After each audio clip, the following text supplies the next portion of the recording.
Hello everyone, कैसे हैं आप सभी लोग। मेरा नाम लकी खंडेलवाल है। तो जैसा कि आप सभी लोगों को पता होगा कि अभी कुछ टाइम पहले आपके आईबीपीएस क्लर्क प्रीलिम्स का जो स्कोर कार्ड है वो आउट हुआ था और उसके बाद क्लर्क के जो मेंस का एग्ज़ाम है वो भी हो गया है। तो क्लर्क के प्रीलिम्स में क्वांट में मेरा स्कोर था 35 और जो ओवरऑल स्कोर था वो था 91.5। तो काफ़ी लोग मेरे से ये पूछ रहे थे कि आपकी प्रीलिम्स में क्या स्ट्रैटेजी रही।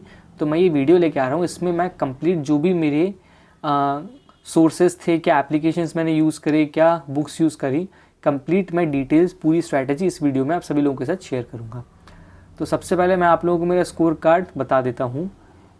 ये था मेरा इंग्लिश में स्कोर था 26, क्वांट में स्कोर था 35, रीजनिंग में स्कोर था 30.5। मतलब रीजनिंग में मैंने 30 अटैम्प्ट करे थे, 30 में से शायद 30 सही होंगे या फिर एक आध गलत हो सकता है, तो मुझे थोड़ा सा नॉर्मलाइजेशन में इंक्रीमेंट मिला। ओवरऑल जो मेरा स्कोर निकल के आया था वो था 91.5 और जो मेरी शिफ्ट थी वो थी 18 दिसंबर में, शायद 3 से 4 वाला शिफ्ट था। ओके, तो सबसे पहले मैं आपको बताता हूँ कि मैंने मॉक टेस्ट कहाँ कहाँ से दिए, क्योंकि जो मेरी पूरी प्रिपरेशन रही उसमें सबसे इम्पॉर्टेंट जो पार्ट था वो था मॉक टेस्ट का। एक दिन में मैं अराउंड 3 से 4 मॉक टेस्ट डेली देता था। इसमें मैं सिर्फ IBPS क्लर्क के ही नहीं बल्कि IBPS PO के और ये अपना SBI क्लर्क कहाँ है, इसमें SBI क्लर्क के मॉक टेस्ट देता था। तो मतलब मैंने जो मॉक टेस्ट दी वो mainly IBPS clerk, IBPS PO, SBI clerk और जो अपना RRB असिस्टेंट और RRB ऑफिसर, ये 4 से 5 जो मॉक टेस्ट थे वो मैंने उठाए और ये मॉक टेस्ट मैंने दिए। तो आप मानिए कि एक दिन में अगर आप 3 से 4 मॉक टेस्ट देते हैं तो जो आपकी सिटिंग होती है वो काफ़ी अच्छे से डेवलप होती है। बिकॉज IBPS PO क्लर्क और SBI क्लर्क इन तीनों का पैटर्न सेम है, 20-20 मिनट्स और 3 सेक्शन रहते हैं। और ये वाले जो 2 मॉक टेस्ट हैं आपके RRB वाले, ये थोड़े आपका स्पीड डेवलप करने में हेल्प करेंगे। ठीक है, इसके बाद अगर आप जाते हैं तो आपको ऑलिव बोर्ड में मॉक्स कुछ इस तरीके के मिलेंगे, जिसमें आपको मेंस 2021 के मिल रहे हैं, 2020 के मिल रहे हैं। अब अगर आप प्रीलिम्स में जाते हैं तो प्रीलिम्स में आपको 2021 के भी मिलेंगे और 2020 के भी मिलेंगे। और अगर आप देखते हैं तो प्रीलिम्स के यहाँ पे SBI PO के 21 मॉक टेस्ट हैं यहाँ पे, और ये हैं आपके 2021 के और 2020 के, क्योंकि आपको तो मेन जो मतलब है वो है प्रैक्टिस करने से। तो आप 2021 के मॉक टेस्ट पहले प्रैक्टिस करेंगे, उसके बाद आप 2020 के जो हैं मॉक टेस्ट वो प्रैक्टिस करेंगे। ठीक है, उसके बाद सेम चीज़ आती है IBPS क्लर्क में। सबसे पहले आपको क्या करना है, सबसे पहले अगर आप IBPS क्लर्क को टारगेट कर रहे हैं तो आप पहले जो IBPS क्लर्क के मॉक टेस्ट होंगे पहले आप उनकी प्रैक्टिस करेंगे। ठीक है, एक बार आपने IBPS क्लर्क 2021 प्रीलिम्स के मॉक टेस्ट में, अब जैसे अभी तो जो आपका एग्ज़ाम होगा वो 2022 का होगा। ठीक है, तो पहले आप 2022 के मॉक टेस्ट जो हैं वो प्रैक्टिस करेंगे, उसके बाद आप 2021 पे जाएंगे और अगर आपको 2020 के मिल जाते हैं तो आप वो भी कर सकते हैं। और अगर आपके एक बार ये मॉक टेस्ट जो हैं वो ख़त्म हो जाते हैं तो उसके साथ साथ आप क्लर्क के मेंस के भी लगा सकते हैं। तो उससे जो आपकी स्पीड होगी वो भी डेवलप होगी और उसी के साथ क्या होगा, जो भी अच्छे लेवल के क्वेश्चंस हैं उसकी प्रैक्टिस भी आप कर सकते हैं। सिमिलरली आप SBI क्लर्क के साथ कर सकते हैं। अब मैं आप लोगों को, क्योंकि काफ़ी लोग मेरे से ये कह रहे थे कि जो मेरा स्कोर कार्ड है वो फेक है, क्वांट में 35 स्कोर आ ही नहीं सकता और 91.5 भी इम्पॉसिबल है। तो जो मेरे कुछ मॉक टेस्ट के हैं स्कोर्स वो मैं आप सभी लोगों के साथ शेयर कर रहा हूँ।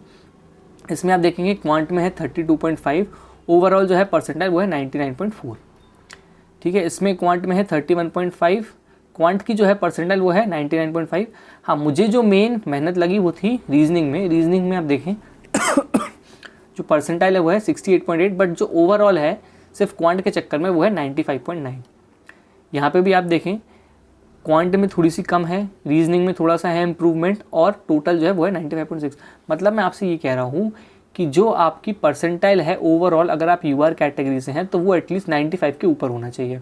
ठीक है, अब ये आपका ये अपना ऑलिव बोर्ड में एक बेनिफिट होता है कि आपको सेक्शन वाइज परसेंटाइल देखने का मौका मिलता है। अब टेक्स्ट बुक में क्या होता है, टेक्स्ट बुक में आपको जो कंप्लीट परसेंटाइल होता है वो देखने को मिलता है, बट ऑलिव बोर्ड में आपको सेक्शन वाइज परसेंटाइल देखने को मिल जाता है। अब आप देखेंगे यहाँ पे इतना कुछ होने के बाद भी मतलब परसेंटाइल मेरी 90 के नीचे चली गई क्वांट में। तो कुछ मॉक टेस्ट काफ़ी अच्छे लेवल के होते हैं, कुछ मॉक टेस्ट थोड़ा सा लेवल लो रहता है, तो उस हिसाब पे आप अपनी परसेंटाइल को मैनेज कर सकते हैं। यहाँ पे अगर आप देखें तो क्वांट में 33.75 है, परसेंटाइल है 100 और ओवरऑल है 99.9। अब इसमें अगर आप मेरा स्कोर देखें तो स्कोर है 87.75। ठीक है, यहाँ पे भी अगर आप देखते हैं, ठीक है। हाँ, अब हम आते हैं नेक्स्ट टेक्स्ट बुक पे। ये तो हो गई आपकी ऑलिव बोर्ड की बात। अब टेक्स्ट बुक भी प्रैक्टिस करने के लिए काफ़ी अच्छा मीडियम मैं कहूँगा। यहाँ पे भी आपको IBPS क्लर्क के अराउंड 25 से 30 मॉक टेस्ट मिल जाएंगे, जिनकी आप अच्छे से प्रैक्टिस कर सकते हैं, और उसके बाद आपको कुछ हाई लेवल के मॉक्स भी मिलेंगे तो उसकी तैयारी भी आप अच्छे से कर सकते हैं। अब जैसे आप यहाँ देखें तो इसमें परसेंटाइल है मेरी 91.5 स्कोर है, और परसेंटाइल है 99.67। तो मतलब जो लोग ये कहते हैं कि जो मेरा स्कोर कार्ड है वो फेक है, वो प्लीज़ एक बार ये वीडियो ज़रूर देखें। इसमें भी आप देखें परसेंटाइल है 98.85 और 80.75। अब ये मैं आपको मेरे स्कोर कार्ड्स मेनली इसीलिए दिखा रहा हूँ क्योंकि आप लोग इसको एज अ मोटिवेशन लें, क्योंकि मैं कोई एक एक्स्ट्रा ऑर्डिनरी स्टूडेंट नहीं हूँ। मतलब टाइम के साथ जो है आपका जो परफॉर्मेंस है वो इम्प्रूव होगा, और जैसे जैसे आप जितनी ज़्यादा प्रैक्टिस करेंगे उतना ज़्यादा ही आपको जो स्कोर है वो इम्प्रूव होता जाएगा। तो ये एज अ मोटिवेशन आपको लेना है। अब आप देखें रीजनिंग में पहले मेरा स्कोर कितना पुअर था, बट धीरे धीरे इम्प्रूवमेंट हुआ। सेम है क्वांट के साथ। ये जो कुछ मेंस के मॉक टेस्ट हैं जो मैंने शायद प्रीलिम्स के पहले ही दिए थे, क्योंकि आपको थोड़े अच्छे लेवल के क्वेश्चन के लिए भी अगर आपको तैयारी करनी है तो वो आप मेंस के मॉक टेस्ट के साथ ही कर सकते हैं। ओके, अब इसमें जो एक इम्पॉर्टेंट चीज़ क्या होती है ना टेक्स्ट बुक में, जो आपको प्रीवियस ईयर वाले जो होते हैं ना पेपर्स वो मिल जाते हैं। तो यहाँ पे जैसे ये मैंने SBI क्लर्क का जो था पेपर, जो आपका 1 अक्टूबर 2021 को हुआ था, ये वाला पेपर है। इसमें जो है परसेंटाइल हुआ है 99.79 और स्कोर है 103.75। शायद इसका जो कट ऑफ था वो अराउंड 70 से 80 नंबर के बीच में रहा था। इसके अलावा कुछ भी आपको है डाउट तो आप मेरे से सोशल मीडिया पर कनेक्ट कर सकते हैं। ये है मेरा इंस्टाग्राम LUCKY_खंडेलवाल। आप फेसबुक पर भी मेरे से कनेक्ट कर सकते हैं। सेम गोस विथ ट्विटर का ये है मेरा अकाउंट। टेलीग्राम चैनल भी है, इस पर आपको काफ़ी इंपॉर्टेंट जो है PDFs वो मिल जाएंगी। टेक्स्ट बुक में क्या होता है, टेक्स्ट बुक में आपको जैसे आप देखें यहाँ पे आपको मेमोरी बेस्ड जो पेपर्स हैं वो आपको प्रीलिम्स के भी मिल जाएंगे और मेंस के भी मिल जाएंगे। तो ये आपके लिए एक काफ़ी हेल्पफुल चीज़ रहेगी कि जो मतलब प्रीवियस ईयर हैं पेपर उनकी आप अच्छे से तैयारी कर सकते हैं। उससे मतलब आपको क्या रहता है, कट ऑफ का आइडिया रह जाता है कि जैसे आप मान लीजिए प्रीवियस ईयर का जो था IBPS क्लर्क मेंस का पेपर, उसका जो था कट ऑफ 70 से 80 नंबर था, लेकिन अगर आप उसमें जैसे 92.75 लेके आ रहे हैं तो आपको एक बूस्ट मिलेगा कि हाँ अगर आप अच्छे से वहाँ पे परफॉर्म करते हैं तो आप इजीली कट ऑफ को क्लियर कर सकते हैं। बस जो मेन इंपॉर्टेंट चीज़ होती है कि आपको जो सेक्शनल कट ऑफ है वो भी सारे सब्जेक्ट्स का क्लियर करना होता है। IBPS क्लियर, ठीक है। अब जैसे आप यहाँ देखें तो टेक्स्ट बुक में जो आपको टोटल मॉक्स मिल रहे हैं IBPS क्लर्क के वो मिल रहे हैं 192। तो अगर आप इतने मॉक टेस्ट कर लेते हैं ना, इसमें कुछ सेक्शनल भी होंगे, कुछ सब्जेक्ट वाइज भी होंगे, जैसे मैं आपको यहाँ पे दिखाऊँ तो इसमें आपके ये फुल टेस्ट हैं मेंस के, आपके यहाँ पे सेक्शनल टेस्ट हैं, आपके यहाँ पे चैप्टर्स वाइज टेस्ट हैं। मतलब टोटल आपके जैसे ये 3 चैप्टर्स हैं रीजनिंग, क्वांट और इंग्लिश के, तो इसके भी आपको चैप्टर वाइज मॉक टेस्ट मिल जाएंगे, आपको मेमोरी बेस मिल जाएंगे, आपको सेक्शनल मॉक भी मिल जाएंगे। तो वो आपकी प्रिपरेशन को काफ़ी अच्छा बूस्ट देगा। ओके ठीक है, ये तो मेरे स्कोर कार्ड्स हैं। अब इसके बाद हम आते हैं मेन सोर्स पे कि आपका सोर्स क्या होना चाहिए। सबसे पहले हम आएंगे क्वांट के ऊपर। अगर आपको क्वांट की अच्छे से तैयारी करनी है तो ये है मेंसुरेशन की प्लेलिस्ट बाय पवन राव सर। ये मेनली SSC बेस पढ़ाते हैं, बट अगर आपको आपकी मेंसुरेशन अच्छे से करना है, बिकॉज प्रीलिम्स में आपके 2 से 3 क्वेश्चन मेंसुरेशन से आ सकते हैं और मेंस में आपको 3 से 4 क्वेश्चन मेंसुरेशन के ऊपर मिल सकते हैं।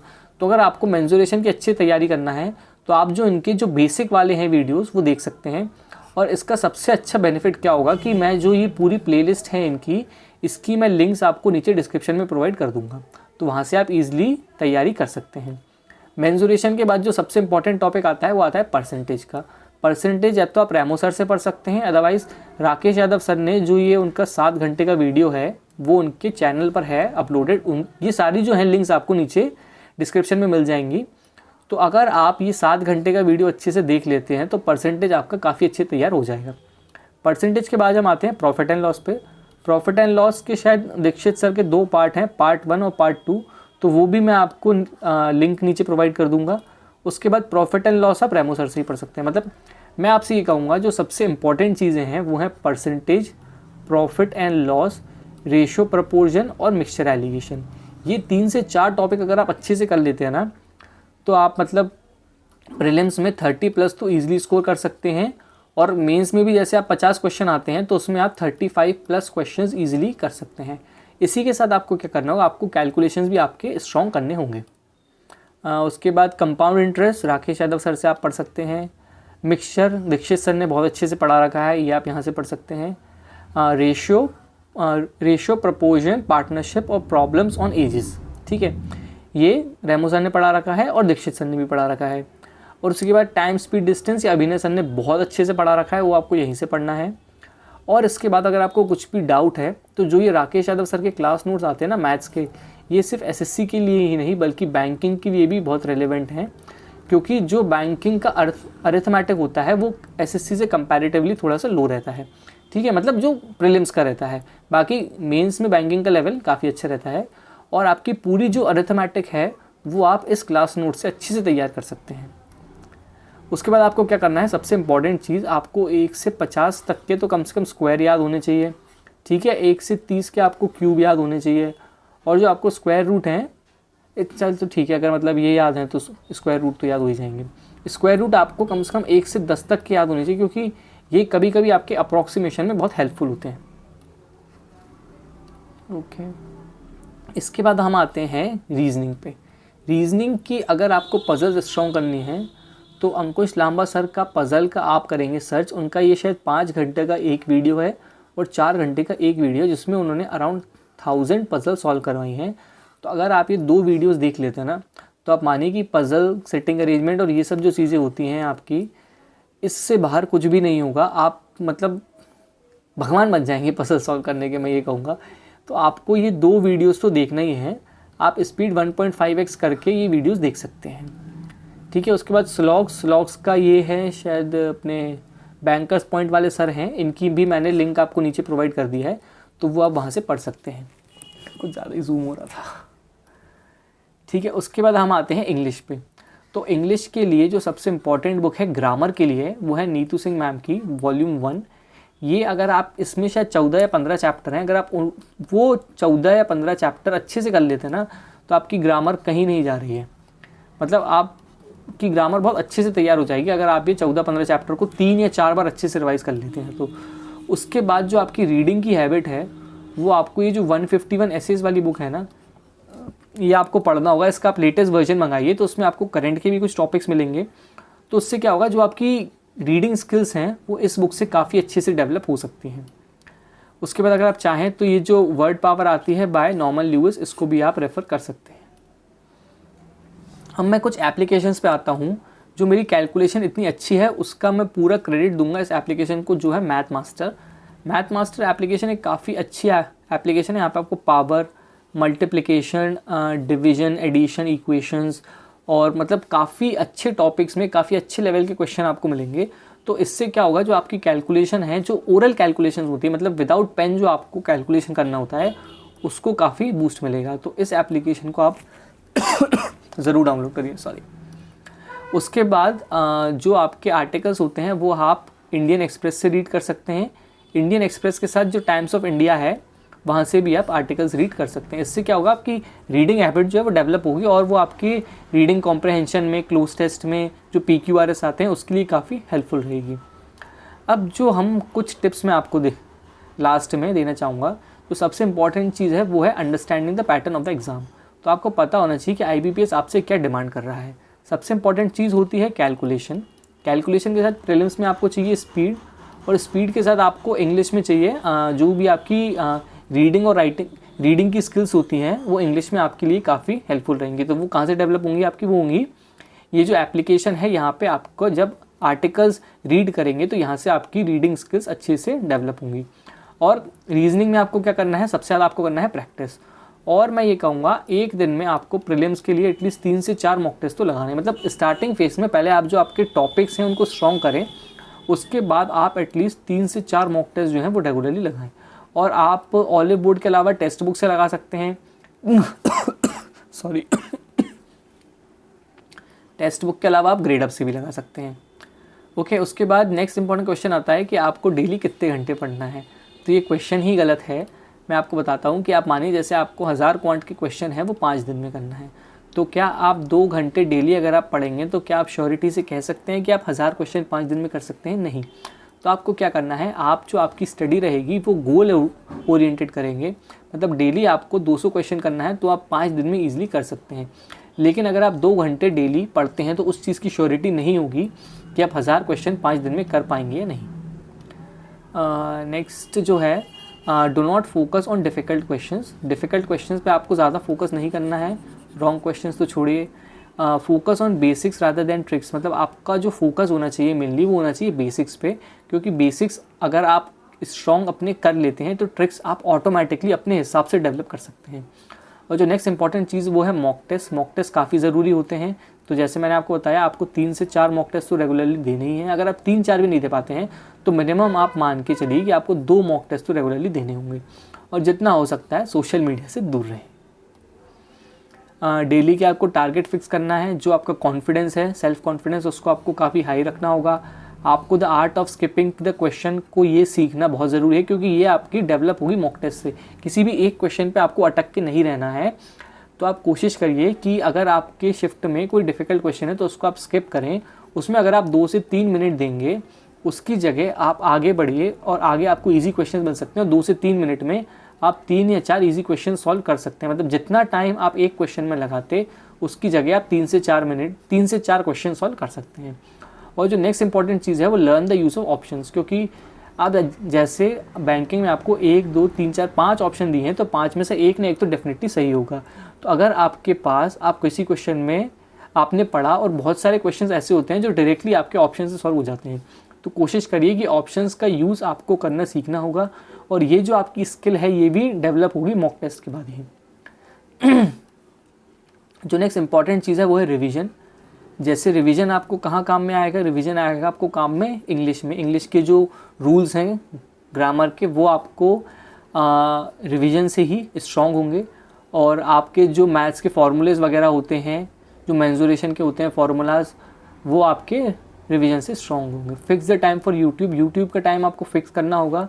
ज़रूरी नहीं है कि आप दिन के 4 से 5 घंटे ही लगा रहे हैं यूट्यूब पे, और जो भी मटेरियल आपको पढ़ना है यूट्यूब से उसको आप ऑफलाइन करिए और ऑफलाइन करके पढ़िए। नेक्स्ट है इम्प्रूव योर कैलकुलेशंस। अगर आप बैंकिंग क्लियर करना चाहते हैं तो कैलकुलेशंस आपके बहुत स्ट्रॉन्ग होने चाहिए, और उसको स्ट्रॉन्ग करने का सिर्फ एक ही तरीका है कि आप जितना ज़्यादा कैलकुलेशन हो सकता है उतना ज़्यादा आप अपने दिमाग में करिए, और पेन का यूज़ जितना कम करेंगे उतनी आपकी स्पीड डेवलप होगी। ये तो ठीक है। डिटर्मिनेशन और पेशेंस ये तो आपको रखना ही होगा, बिकॉज मतलब ये एक बहुत ही इम्पॉर्टेंट चीज़ है, और have faith in the process. ठीक है। Okay, do you need to read the Hindu. मैं ये कहूँगा कि हाँ, आपको द हिंदू रीड करने की इतनी ज़रूरत नहीं है। आप द इंडियन एक्सप्रेस रीड कर सकते हैं, आप टाइम्स ऑफ इंडिया रीड कर सकते हैं, बिकॉज बैंकिंग में जो भी पजल्स आते हैं, मैंने बहुत सारे पजल्स ऐसे देखे हैं, मतलब पजल्स नहीं, आरसी ऐसे देखे हैं जिनका जो सोर्स है वो इंडियन एक्सप्रेस और टाइम्स ऑफ इंडिया होता है। तो वो दोनों के एप्लीकेशन जो हैं उसमें से आप आर्टिकल्स पढ़ सकते हैं। इसके बाद लोग ये पूछते हैं कि जो नीतू सिंह मैम की जो वॉल्यूम 1 है क्या वो सफिशिएंट है इंग्लिश ग्रामर के लिए। तो हाँ, मैं कहूँगा कि मैंने सिर्फ वो एक बुक फॉलो करी है, उसको मैंने अराउंड 10 से 15 बार अभी तक रिवीजन कर लिया होगा, तो वो बुक सफिशिएंट है। उसके बाद जो नेक्स्ट इम्पॉर्टेंट चीज़ है वो है जो आपके दृष्टि IAS का जो है वेबसाइट, वहाँ से आप आर्टिकल्स रीड करिए, क्योंकि यहाँ से क्या होगा ना, जो आपकी अंडरस्टैंडिंग है वो डेवलप होगी, क्योंकि इसका जो कंटेंट रहता है वो काफ़ी अच्छे लेवल का रहता है। तो ये मैंने आप लोगों के साथ मेरी पूरी स्ट्रैटेजी शेयर करी। इसके अलावा कुछ भी अगर आपको है डाउट तो आप नीचे कमेंट कर सकते हैं। मैंने मेरे सोशल मीडिया की जो पूरी लिंक्स हैं वो आपको प्रोवाइड कर दी हैं। अगर आप कमेंट नहीं करते हैं, आप पर्सनली पूछना चाहते हैं, तो वो आप मैसेज भी कर सकते हैं। अगर आपको ये वीडियो अच्छा लगा हो तो लाइक करें, इस चैनल को सब्सक्राइब करें, और कुछ भी डाउट है तो नीचे कमेंट करें। Thank you very much.